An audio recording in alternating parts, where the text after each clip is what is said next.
Good afternoon, students. Let us go to the next lesson of EVS 2, lesson number 16, Campaign in the South. Plan of campaign. The coronation ceremony was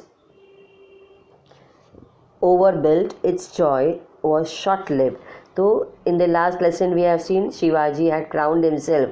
The coronation ceremony took place, but this was only for a short time. A short while after the coronation, on 17 June 1674, माँ साहेब passed away. तो coronation ceremony के कुछ time के बाद 17 जून 1674 को Shivaji mother Jijabai passed away मतलब उनका देहांत हो गया. She died. While all his subjects looked upon Shivaji Maharaj as their protector, Shivaji Maharaj himself depended upon the advice and help of माँ साहिब. तो सब लोग के लिए शिवाजी एक प्रोटेक्टर था, उनकी सहायता करने वाला. लेकिन शिवाजी हमेशा हर चीज़ अपनी माँ से डिस्कस करते थे. She was the true guide and Guru in his life. Shivaji Maharaj की मम्मी उनके लिए ट्रू गाइड थी, गुरु थी. Okay, he was deeply grieved at the loss of his mother. और शिवाजी महाराज बहुत दुखी हो गए थे क्योंकि उनकी माँ का देहांत, उनकी मम्मी मर गई थी. But he had very little time for sorrow because he had to administer the kingdom which he had establish. लेकिन शिवाजी महाराज के लिए दुख व्यक्त करने का भी टाइम कम था क्योंकि उनको he had to establish administer the kingdom which he had established. He decided to attack Karnataka. He was no longer afraid of Adil Shah because the kingdom of Bijapur was practically on its last leg. तो शिवाजी ने decide किया कि मैं कर्नाटका को attack करूँगा. और वो आदिल शाह से बिल्कुल डरने लगे नहीं डरते थे क्योंकि जो उनका बीजापुर वाला किंगडम था वो एकदम ख़त्म होने के कागार पर था. The real threat to Swaraj was from the north, for the Mughal Emperor Aurangzeb was biding his time to destroy the Maratha kingdom. उनको मेन डर कहाँ से था? औरंगज़ेब से, जो मराठा किंगडम को ख़त्म करने के लिए he was ready to destroy them. Okay. There was no knowing when he would attack and swallow the new kingdom. Shivaji thought that this campaign would create a powerful base in the south from where he could resist the blows of Mughals. तो कभी भी औरंगज़ेब शिवाजी को कहीं से भी attack कर सकता था. तो शिवाजी ने सोचा कि मैं साउथ में जाके ये कैंपेन करूं और मुगल्स को जवाब दूं. With this in view, he planned his southern campaign. He approached Qutub Shah of Golconda for help and the Shah readily agreed to give whatever help was needed. तो शिवाजी ने कुतुब शाह को गोलकोंडा राजा को बोला आप मुझे इसमें हेल्प करो, तो वो तैयार हो गए. There was yet another reason for the campaign. Shivaji's stepbrother Vyankoji was looking after Shahaji Raje's Thanjavur Jagir in the south. तो कर्नाटका जाने का एक कारण और था कि शिवाजी के सौतेले भाई व्यंकोजी ही वो शाहजी राजा का तंजावुर जागीर की रखवाली करते थे. Okay. He would not give Shivaji his share of ancestral Jagir. Neither did he display any love for Swaraj. तो व्यंकोजी को शिवाजी महाराज को जागीर में से एक कुछ भी नहीं देने का था. अंडरस्टूड. और उन्होंने उनको स्वराज के प्रति कुछ लगाव भी नहीं था. He treated Shivaji with indifference. Vyankoji Shivaji को भाई नहीं बोलते थे, उनको शिवाजी से भी नफरत थी.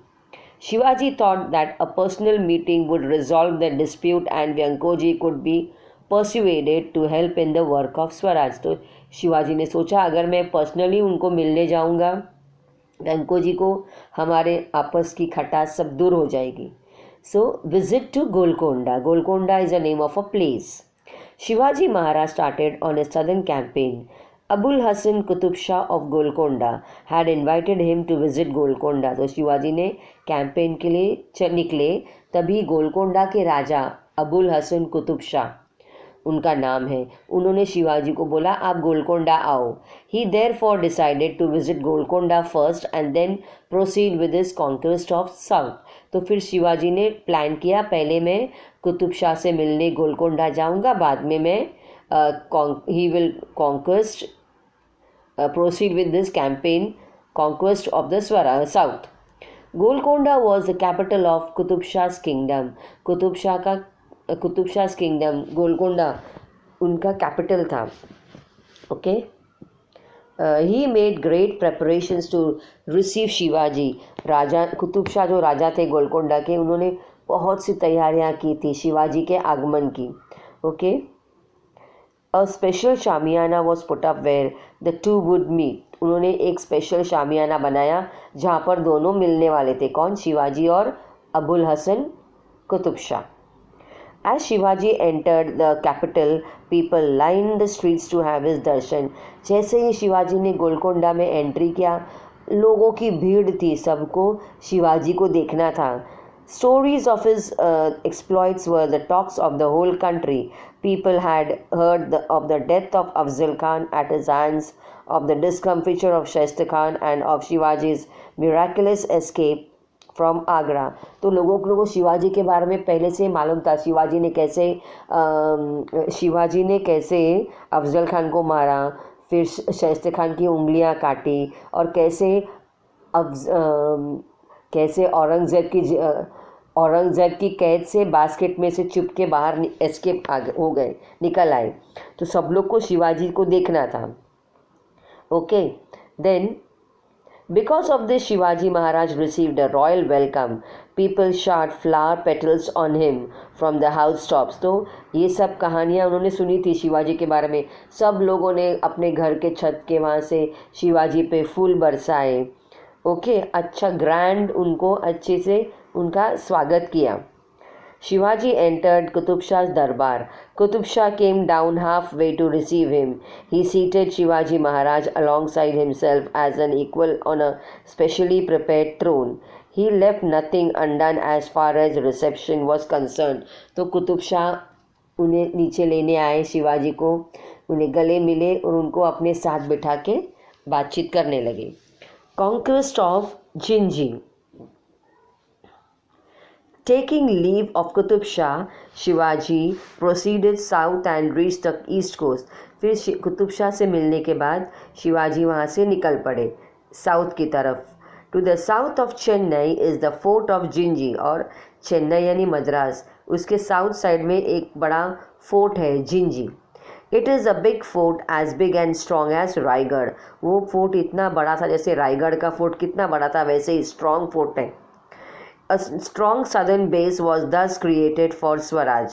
Then he besieged the Vellore fort. The siege lasted for several months, but the fort could not be conquered. तो उन्होंने उसी के बाजू में था एक वेलोर फोर्ट, वो भी शिवाजी को नहीं मिला. Shivaji had to train his guns on the fort from a neighboring hill before he could conquer it. तो शिवाजी ने दूसरे जगह जाके फोर्ट कैप्चर किया. His southern campaign brought under his rule several forts and territory with an annual revenue of 20 lakhs.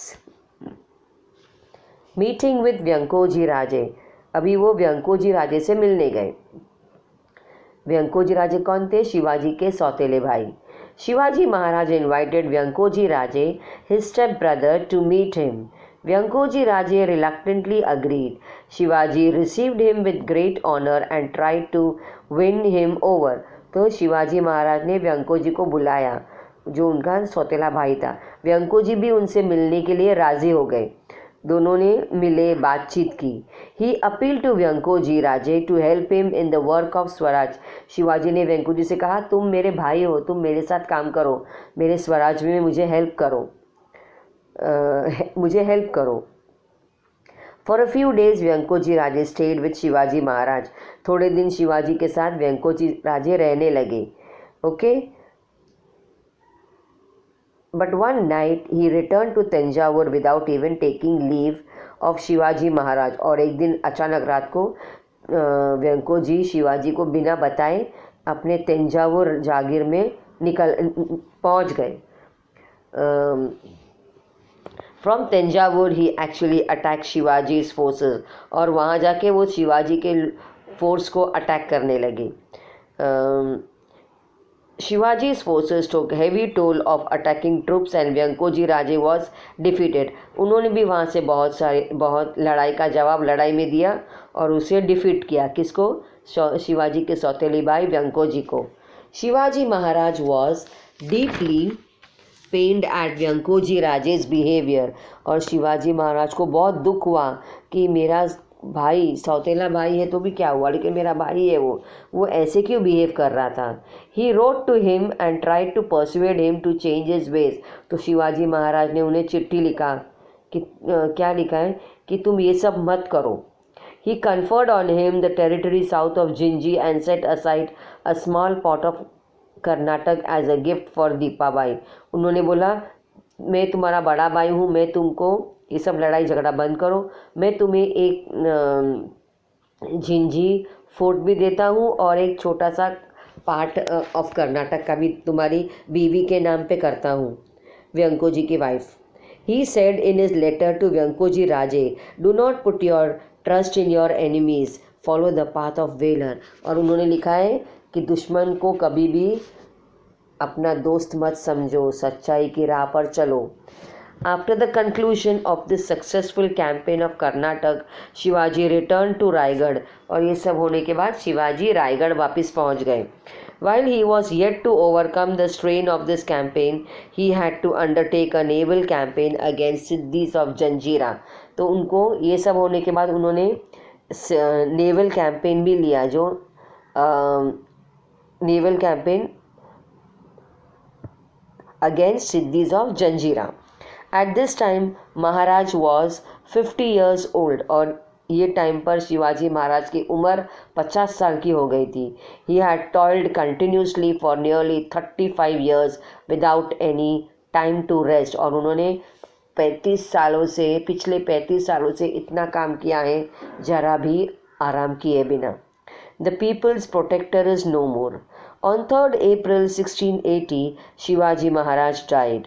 और 3 अप्रैल 1680 के दिन शिवाजी महाराज चल बसे, मर गए. Plunging his people into a sea of sorrow, the protector of people passed away. अपने लोगों को शॉक दे के वो निकल गए. In his lifetime, Maharaj achieved so many great things. He vanquished very powerful enemies and founded Hindavi Swaraj.